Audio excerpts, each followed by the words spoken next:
Hey there, I'm Jill Griffin, and this is the Career Refresh Podcast.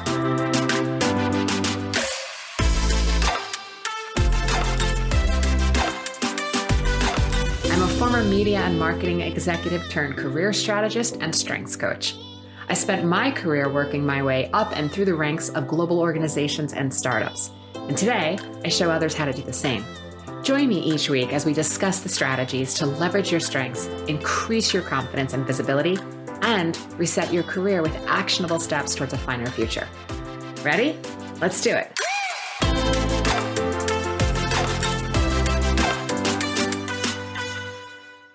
Hey friends, welcome back to the Career Refresh Podcast. I am your host, Jill Griffin. Okay, today we're going to talk about probably one of the most annoying interview questions that I hear people tell me. I know I've experienced it over my career, and it is, so tell me, Jill, how would you identify your weaknesses? Seriously, it might be the most annoying question that is dropped during an interview. Because you want to focus on your wins, the things you've done well. You want to talk about how your skills and your resume beautifully weave into the role at hand and the job description. And this classic question, I firmly believe, comes from they really want to see how you think and how you deal with transparency. They want to see, do you have a level of self-awareness? I think it's less about the answer and more about how you handle it, right? It's a classic question.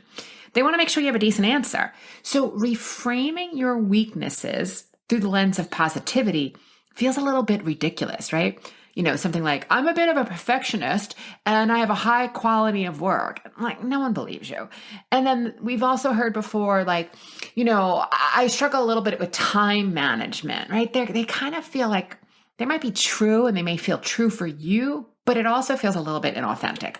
So I want you to make sure that you're providing the transparency that feels authentic to you, but that you're also showing that you do have a high level of awareness and that you're open to feedback throughout your career, and you're open to feedback from management and peers as you're, working through the particular job at hand.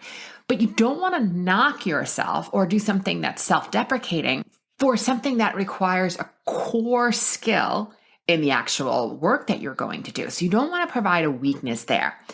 When I work with clients, we always start by focusing on what they do really well. We look at their beliefs, we look at their thoughts, their feelings, any patterns of behavior or belief ceilings as they're called. We also look at their career identity. We think about where are they really strong? Where are their values? Where are their skills? And we develop strategies on how to apply all of that productively to the career at hand.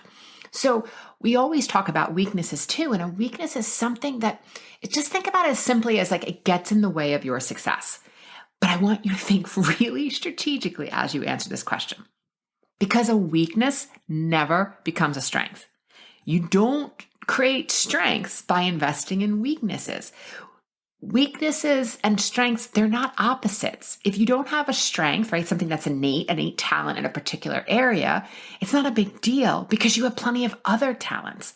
And if you have a weakness or something that gets in the way of your success, there may be incremental improvements, right? You may not be an award-winning writer, but you can learn to improve the basic concepts of stating an argument and the basic needs of business writing. You can just ask any of your friends who work at Amazon or Facebook and what they go through regularly in stating business cases to justify, basically anything that they do. So while you may not have a vast vocabulary, someone who studied creative writing or had an MFA, you absolutely can improve your business writing skills. It's just not going to turn into a strength. And that's where I want you to make the distinction. So I find that the best way to talk about a weakness is when you are in your blind spot of your strength. So think about it this way. Choose something real. Think about a strength and think about when you are in the zone of your strength. That's amazing. But is there an underside of it, right? Is there a way that I call it halt. So when you are hungry, angry, lonely, or tired, that your strength hits a blind spot and it's something you need to be aware of. So for instance, let's say you're super strategic And you're always able to think ahead. You're able to look at patterns. You're able to see where we need to go. You have plans. You have a plan A, B, C, D. Like, you know what to do. The blind spot of being super strategic is that you may need to explain to your colleagues how you got there. Or they're not going to know and be able to align to how you got there. They don't see your background or your homework, so to speak, because you already know. But the blind spot of that is if you don't bring people along, you're not going to be able to collaborate. They're not going to get aligned. And it's going to be really hard to motivate your peers to take on aspects of the project with you, right?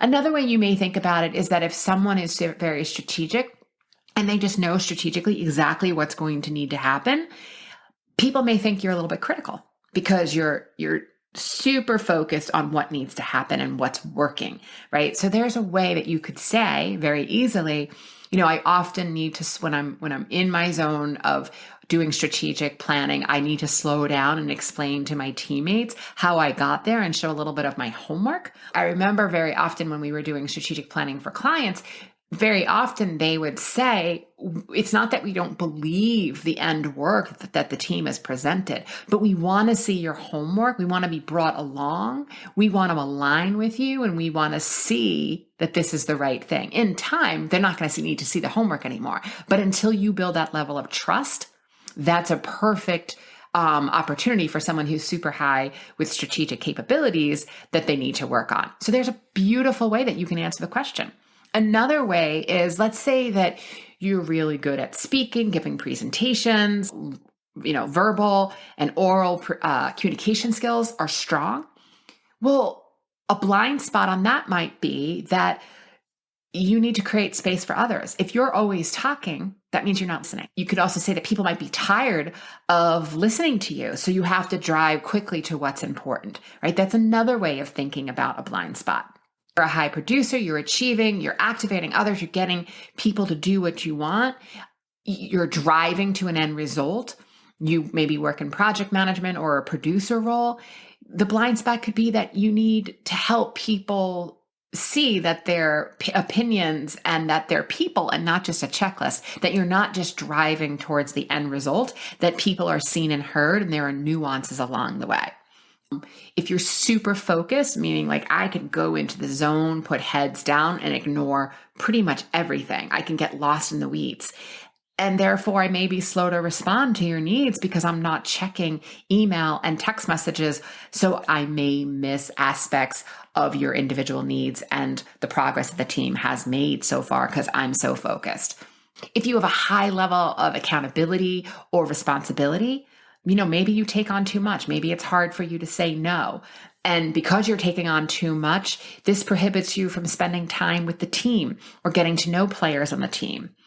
So let's say one of your strengths is building relationships and networking others. You could say something like that at times you have found it difficult to work with very aggressive personality types, and like you understand that diversity in personalities is what's going to make a business strong. You have found in the past that when you're around those personalities, you tend to be quiet and maybe hold back your opinions around, very verbose or loud colleagues. You could then say so to combat this, I've made a point of spending time with colleagues that in the past I felt uncomfortable with to get to know them. And by learning more about them and their communication style and their motivations, that you're better able to collaborate with different personality types so that you can both equally contribute your strengths and skills, right? So do you see how we're taking something that's a strength and we're looking at the blind spot, but then we're also saying how we would be addressing it? You also want to talk them through how you're working on this and how you continue to overcome any of your blind spots through personal skill development and through mindset work. You may also want to tell them, for instance, let's say that you're working on your storytelling skills. You may want to take them through the actual courses you've taken. And I don't mean in detail. I mean, just let them know that you've taken courses. You may tell them that, you're doing a regular analysis of TED Talks and you're pulling out key points and you're noticing different styles in storytelling and that you're taking presentation training. But listen, I want you to practice this. I want you to look in the mirror. I want you to say it, see yourself saying it, feel authentic, maybe even write down a script and practice it. And I want you to do this often. Because what I hear often is that people think because they are seasoned or experienced, or that they've been interviewing for years, they can just run from the hip. And then I always hear clients say like, wow, I was out of practice.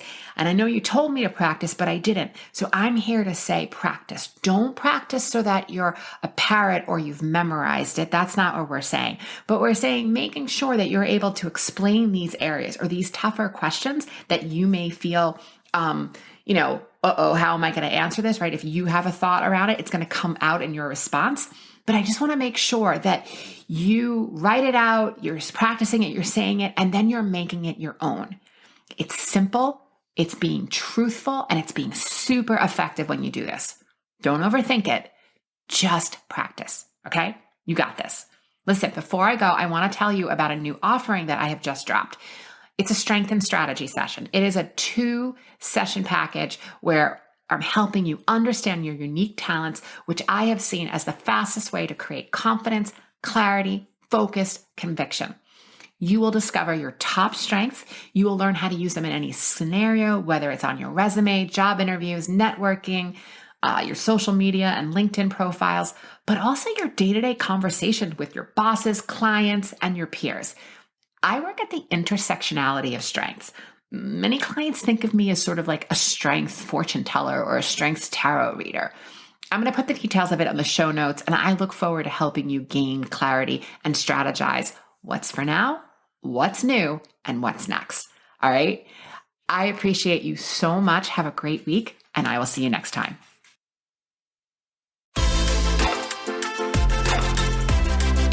Thanks for listening to the Career Refresh podcast. If you're enjoying this podcast and you want more career and mindset tips, get on my email list by going to jillgriffincoaching.com. I'll also put that link in the show notes. But before you go, please rate and review this podcast as it helps me get the word out to people everywhere so they can also thrive in the workplace. I'll see you next time.